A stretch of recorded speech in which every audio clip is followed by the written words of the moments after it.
The oldest pub in the world might close after over 1,000 years. Vets ask for the end of using flat-faced dogs on greeting cards.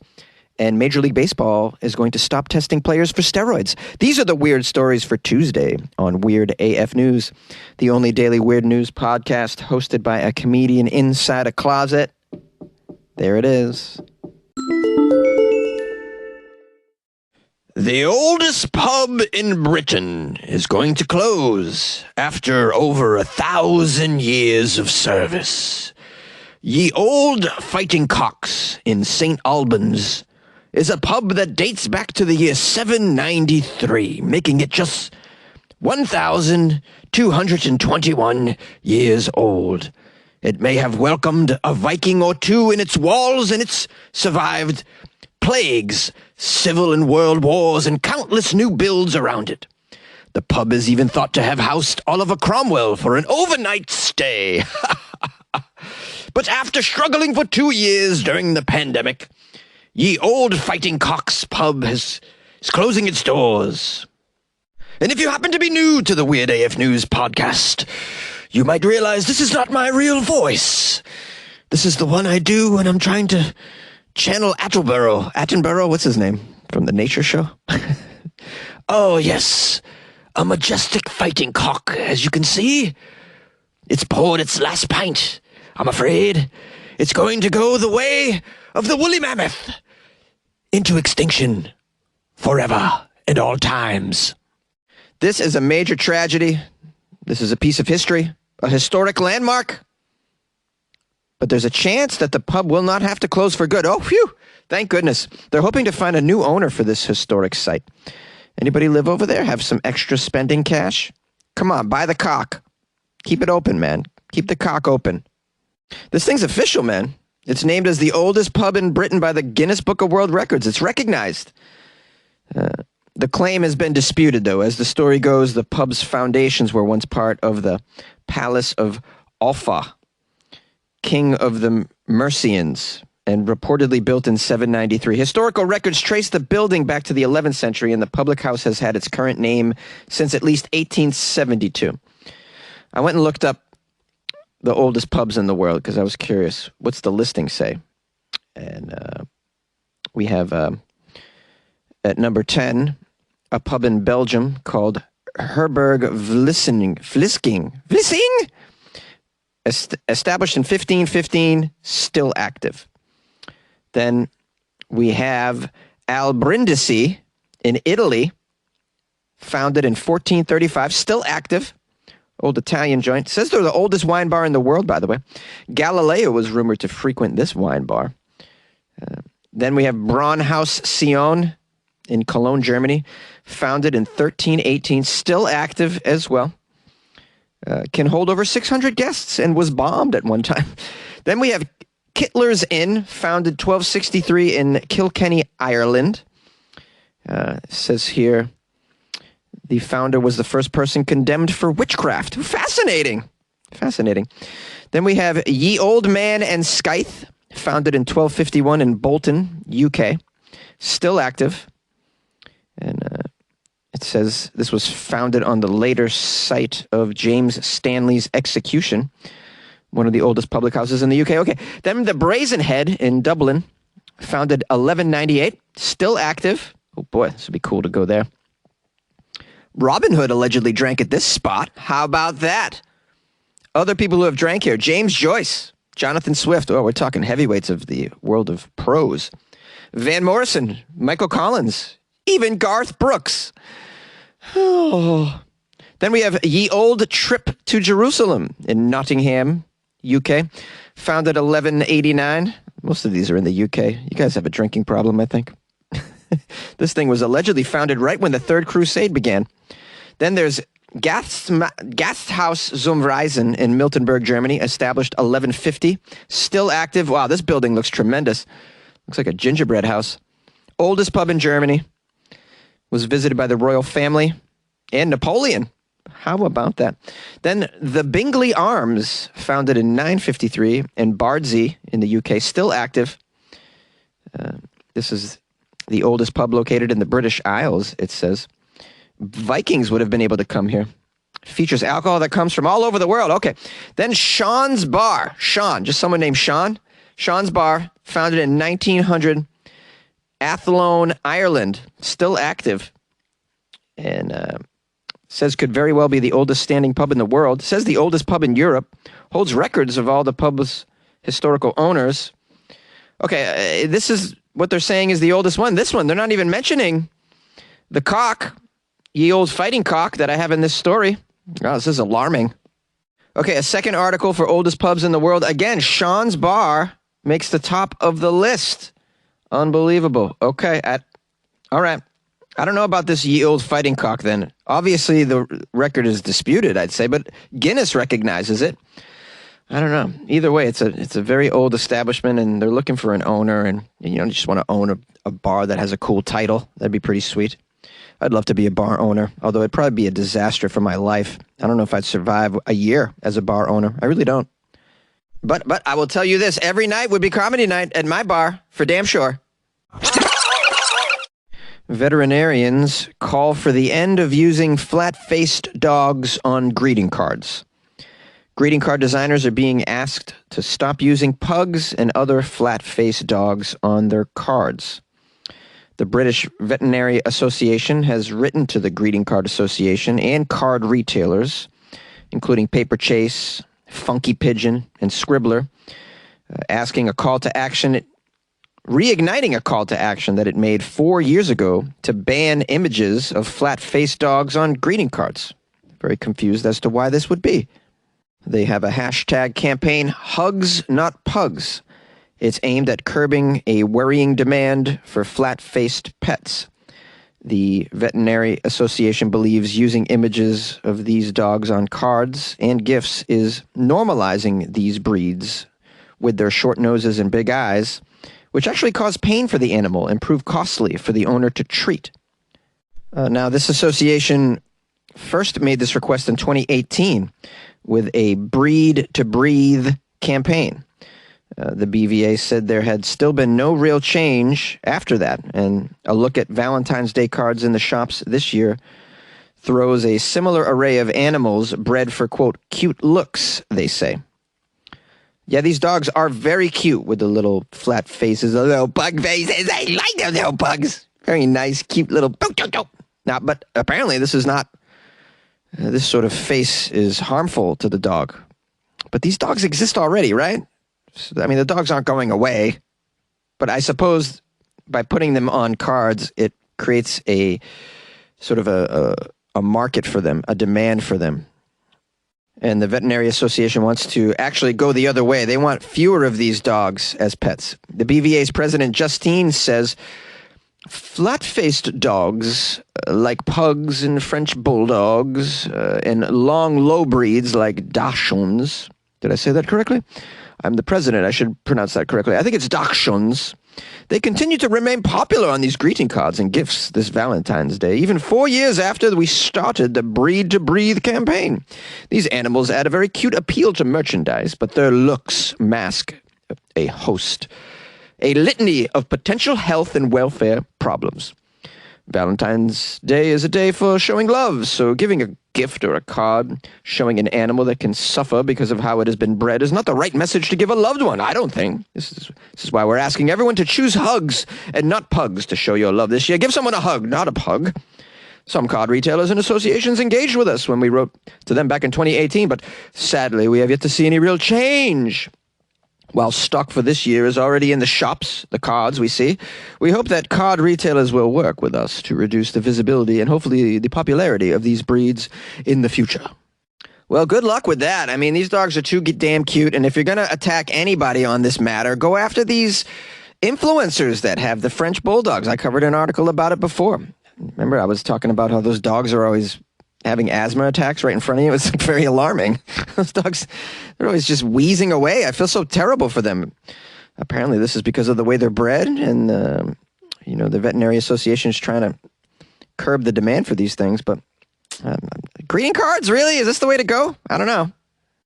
She goes on further to say, animals with extreme features who have been bred for looks over regard for their health have boomed in popularity over recent years, fueled by the media, celebrities, and the use of these animals in merchandising and advertising. These are breeds that struggle with serious and often life-limiting health problems. For example, dogs with short muzzles, pugs, French bulldogs, for instance, can struggle to breathe and can also suffer from a range of other problems, including eye ulcers, skin infections, and spinal abnormalities. And of course, this is all true, but do you think these celebrities and social media people think about that? We live in a world of instant gratification, my friend.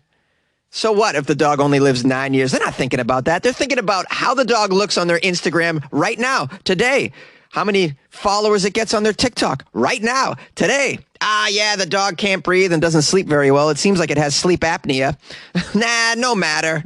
I got some likes out of it. That's what people care about. It's sad, but it's very true. I'm in the closet, sitting here recording my podcast, trying to get this thing so lit. I'm hoping you'll enjoy this weird shit. You like podcasts? You're listening to my podcast. Maybe you thought to yourself, I'd like to make a podcast. Too difficult. No, not with Anchor. Anchor has free creation tools that allow you to record and edit your podcast from your phone or your computer. Anchor distributes your podcast to Apple, Spotify, Stitcher, and more.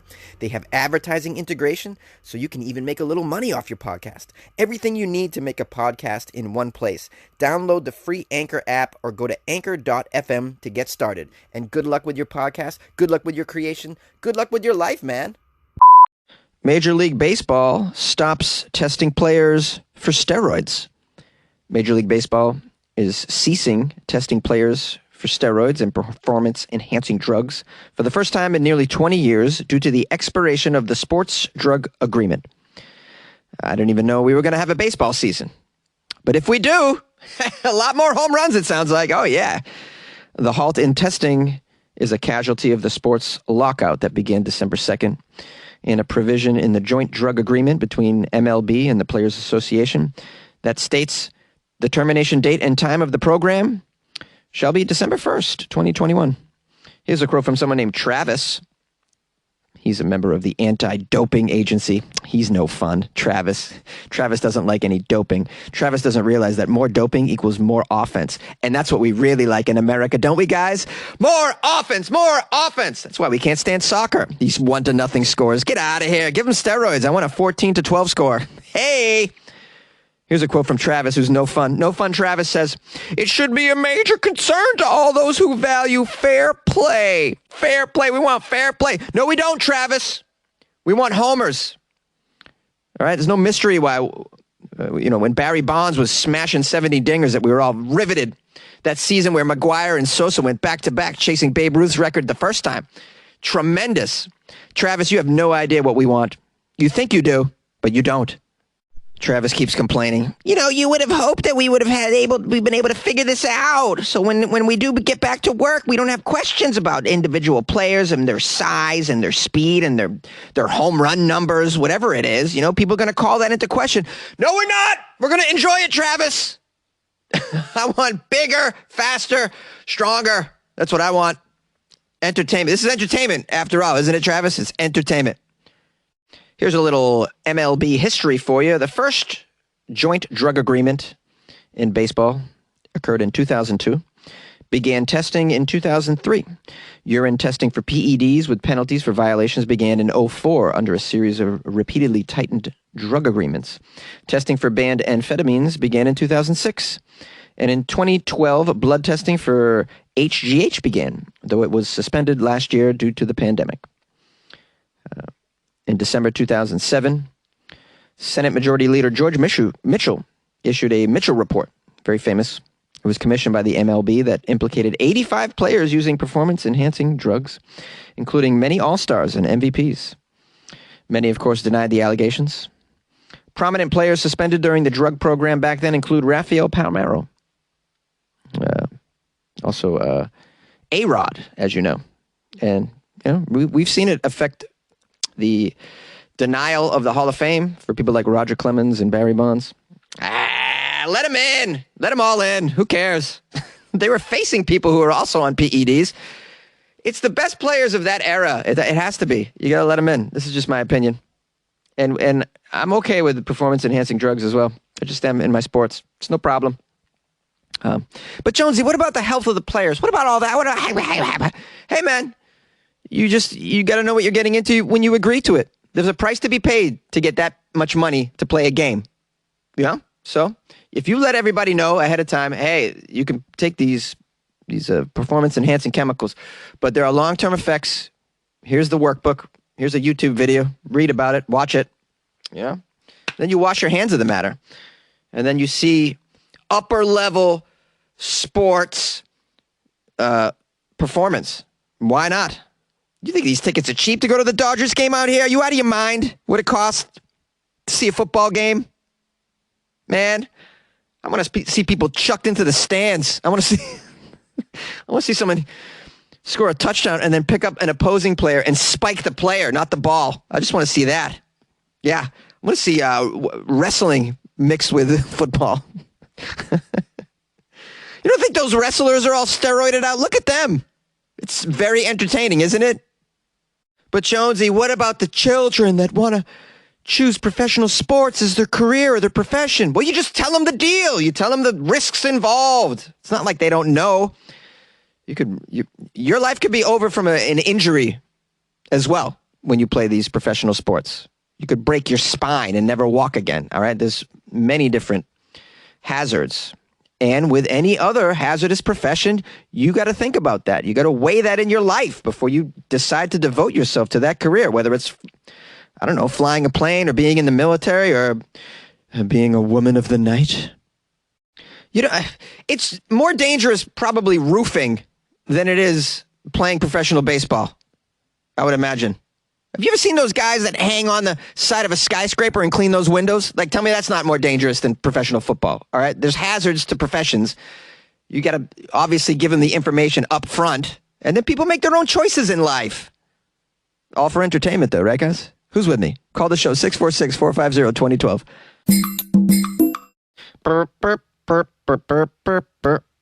This is the outro of this episode.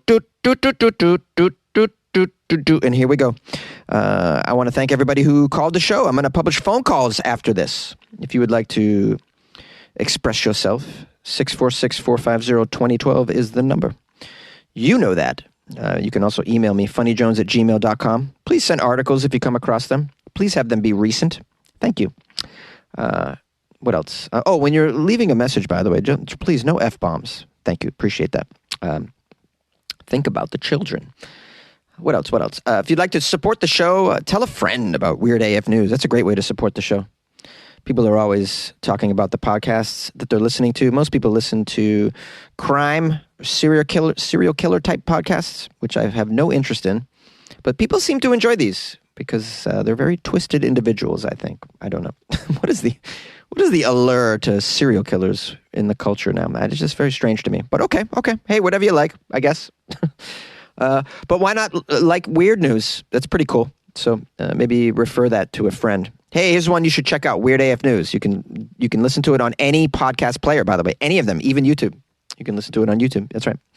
Just do a search for Weird AF News in any podcast player in the world, any app, even smart speakers too. You can tell a smart speaker to play the Weird AF News podcast, and it will. It shall. It should. So that's a great way to support the show. I'd appreciate that. Hope you guys are having a lovely evening or morning whenever you're listening to this. Be careful now on your commute to work if you're commuting at this moment. And please, beware of mainstream news. It'll bring you down. More Weird AF News in your life. Tell your friends. Hey, Jonesy, it's Lisa from Huntington, West Virginia. I think they should let the kids have the chocolate milk. And finding a naked man in your car trunk, that's so strange. I'm going to Florida in June with my daughter, and I'm totally blind, so I'm very weirded out. I'm afraid something bad will happen to us in Florida. But Jonesy, we love you, and I'm going to get on there and try to go to Patreon and join. I don't have any sight, but my narrator reads to me. But I'm playing my semi-truck game now. I'm on a long, hard trip while I'm listening to you. We love you. Bye. Hi, Jonesy. You said on today's podcast that you're a media company, and you said maybe you should go public, and that maybe if you did, you could make some money. Well, I think definitely that if you took the L out of public, and if you went pubic, well, then you definitely could make some money. I know some of us girls would definitely like to see that. Yeah, that's for sure. And on that, Ask Jonesy anything, I just wonder if anyone asked you just how big of a businessman you are. Well, anyway, that's what I was thinking that would be the case, that maybe you should do that and maybe like set up an OnlyFans page. We would definitely pay for that because we love us some Jonesy. Okay, hang up, Google. Hey, Google, hang